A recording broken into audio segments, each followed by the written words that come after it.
No niin, terve vaan taas. Joo, kyllä se märkää se on vielä tähän aikaan vuodesta. Marraskuun 13. päivä.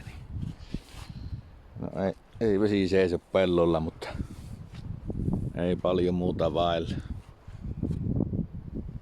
Se joutais jo pakkaset tulla, niin sais vähän. Pääsis vähän sais paikat kuivaksi. Joo, siinä on. Verkusonnikin oottelee jo lunta. Tää lähinnä, että sais kuormaajan puottaa pois ja pistää auran keulaan ja taakse, mikä nyt aina tuliskaan. Mutta